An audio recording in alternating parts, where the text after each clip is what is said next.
हाय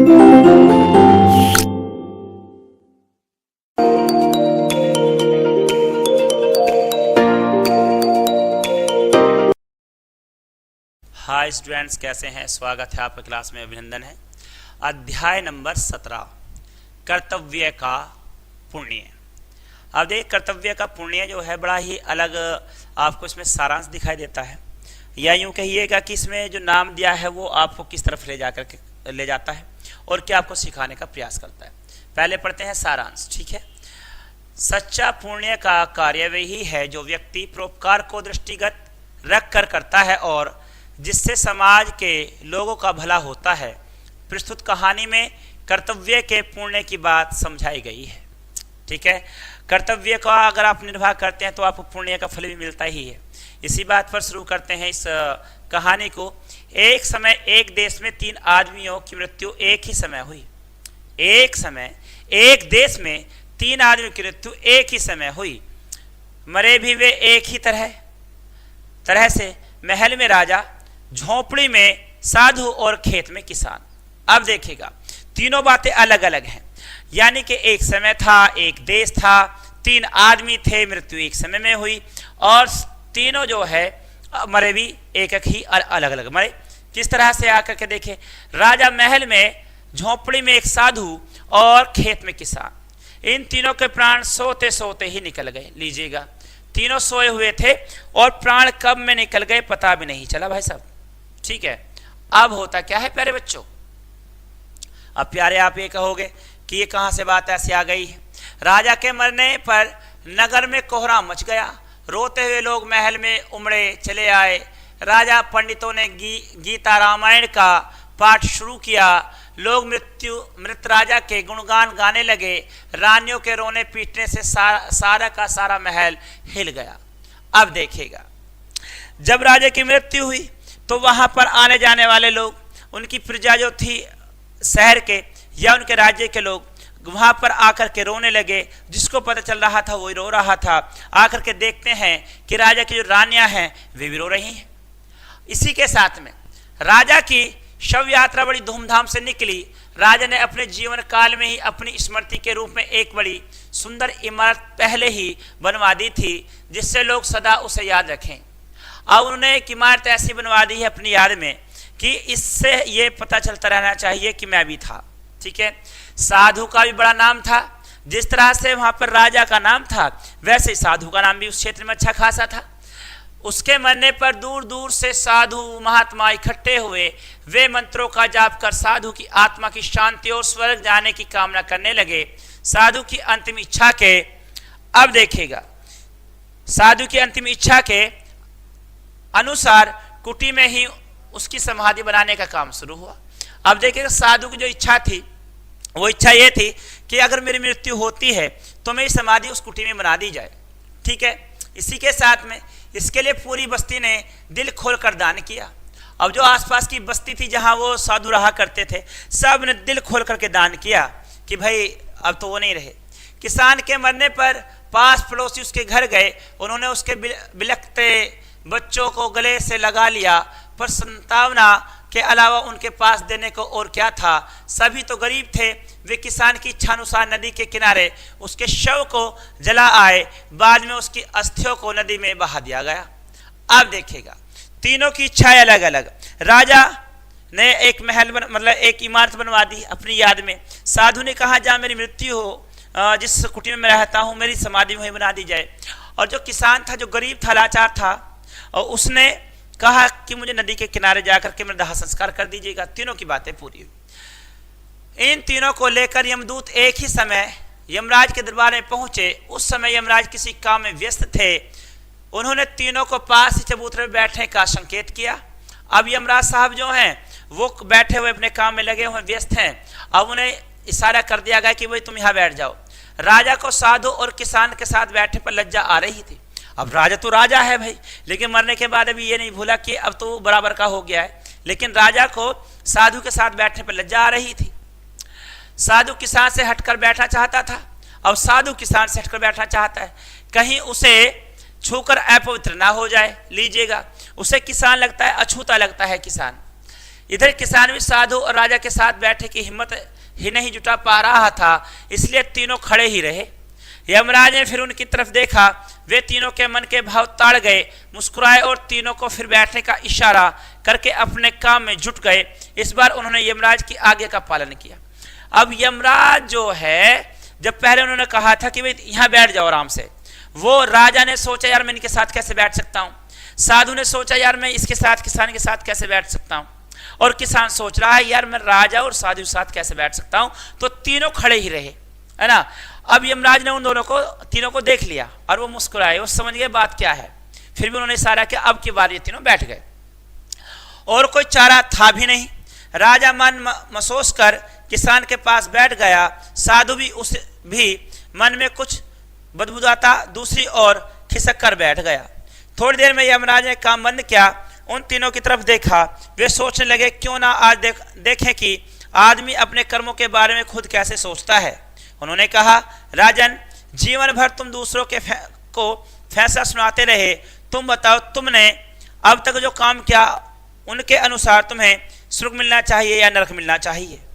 लीजिएगा, राजा के ऊपर सीधी फेंक दी है वो तलवार जिससे कट पाना या बच पाना मुश्किल है ना।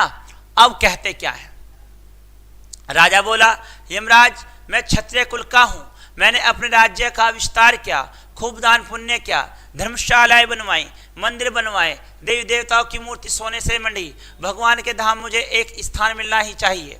यमराज ने अब साधु से पूछा, आप क्या सोचते हैं, आप किसके अधिकारी हैं।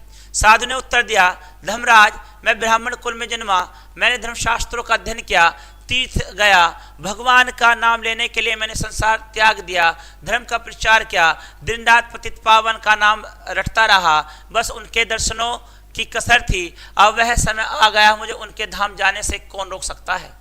लीजिएगा, साधु अपनी बात क्या कह रहे हैं कि उन्हें वहां जाने से मुझे कौन रोक सकता है, मैं सारे काम अच्छे किए हैं। यमराज ने अब किसान से प्रसन्न करना चाहा, पर किसान तो पहले ही कांप गया और गिड़गिड़ाया, प्रभु मुझसे क्या पूछना, किसान का बेटा हूँ, न शास्त्र पढ़ सका, न मंदिर बनवा सका, रात दिन बैलों के साथ खेतों में जुता रहा, भजन कीर्तन तक को समय न निकाल सका, मुझे भला स्वर्ग कहाँ। किसान ने गर्दन झुका ली। यमराज कुछ क्षण सोचते रहे, फिर चित्रगुप्त से बोले, चित्रगुप्त, इन सबके कर्मों का लेखा जोखा पढ़कर इन्हें बता दो। चित्रगुप्त अपनी बही खाते के पन्ने उल्टे पलटे, ध्यान से सब कुछ पढ़ा। फिर राजा से बोले, राजा का असली कर्तव्य होता है प्रजा का पालन करना, अपने राज्य का विस्तार किया, यश अर्जित करने को, प्रजा के दुख हटाने को नहीं। अपने मूर्तियों को सोने से मढ़वाया, पर गरीबों के बच्चे नंगे बदन घूमते रहे। अपनी यादगार के लिए इतनी बड़ी इमारत खड़ी कर दी, पर बेसहारा लोग ठिठुरती रातें खुले आसमान के नीचे काटते रहे। आप सीधे स्वर्ग नहीं जा सकते।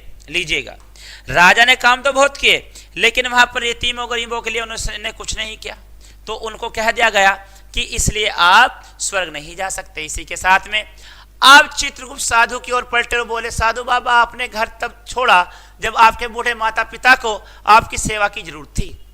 आप संसार त्याग की बात करते हैं, आपने शास्त्रों का अध्ययन किया, पर व्यवहार में आप अपनी कुटी भी न त्याग सके, उसमें समाधि बनवा ली, पतित पावन का नाम रटते रहे, पर खुद मनुष्य में भेद करते रहे। बेईमान व्यापारी के घर का भोजन खा लेते, ईमानदार हरिजन का पानी नहीं पीते। लीजिएगा, यहाँ पर कहते हैं कि आप तुच्छ की बात करते हैं, ईमानदार हरिजन के घर का आपने पानी नहीं पिया, दलित या शूद्र के घर का पानी आपने नहीं पिया, आप सीधे स्वर्ग जाने के अधिकारी नहीं हैं। चित्रगुप्त किसान की ओर मुड़े और बोले, किसान का कर्तव्य है लोगों का पेट भरना, तुमने जीवन भर कड़ी मेहनत कर अनाज उगाया, काम की तुम्हारी पूजा थी, फिर अपनी सारी भूमि को नई पीढ़ी के लिए छोड़ आए, अपने लिए कोई टुकड़ा नहीं रोका, तुम सच्चे त्यागी हो, तुम सीधे स्वर्ग के अधिकारी हो। राजा, साधु और किसान तीनों ही अपना अपना भाग्य निर्णय सुनकर ठगे से रह गए। कुछ देर बाद यमराज ने सन्नाटा तोड़ा। उन्होंने कहा, अगर आप लोगों की कोई अंतिम इच्छा हो तो बताइए। राजा ने महल, साधु ने कुटी और किसान ने अपना परिवार देखने की इच्छा प्रकट की। यमराज बोले, आंखें मीचिए, मेरे कहने पर खोलिएगा। तथास्तु। राजा सोच रहा था महल में उसके ही चर्चे होंगे, लोग बिलख रहे होंगे, पर उसने देखा युवराज के राजाभिषेक की तैयारियां हो रही हैं, लोग युवराज की प्रशंसा कर रहे हैं, उसकी कहीं चर्चा नहीं है। नर क्रिया जो उसका मन बहलाती थी अब युवराज को आकर्षित करना चाह रही हैं। राजा घबरा कर चीखा, मुझसे और नहीं देखा जाता। साधु ने सोचा था लोग उसकी समाधि पर जमा होंगे, पूजा अर्चना हो रही होगी, धूप और अगर की सुगंध से कुटी महक रही होगी, पर वहां कोई नहीं था। उसका अपना सामान भी लोग ले गए। साधु निराश होकर बड़बड़ाया, यहां अब देखने को है ही क्या।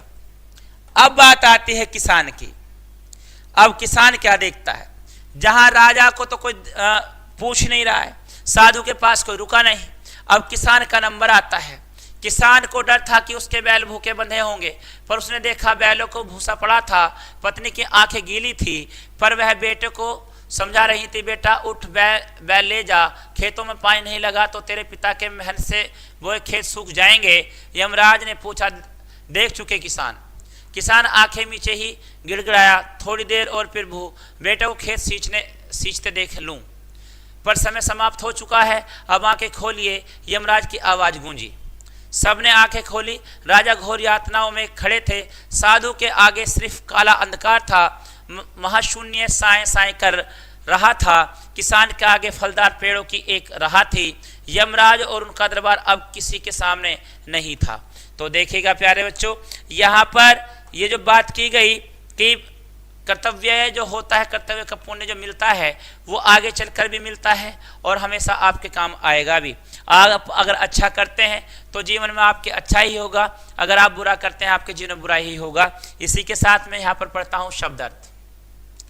कोहराम, शोर, संतावना, तसल्ली देना, ताड़ जाना, बिना बताए जान जाना, मन में सोचकर रह जाना, इच्छा पूरी न होने पर निराश हो जाना, अर्जित प्रियतन दोबारा प्राप्त करना, बदन शरीर ठगे से रह जाना, हैरान रह जाना, यातना कष्ट, बिलखना, बहुत दुखी होते हुए जोर जोर से रोना, अस्थियां हड्डियां, चारा न होना, कोई उपाय न होना, बदबूदाना, बहुत धीरे बोलना, धाम घर, ठिठुरती रातें, बहुत अधिक ठंडी रातें, त्यागी त्याग करने वाला, तथास्तु जैसा कहा वैसा हो, महाशून्य,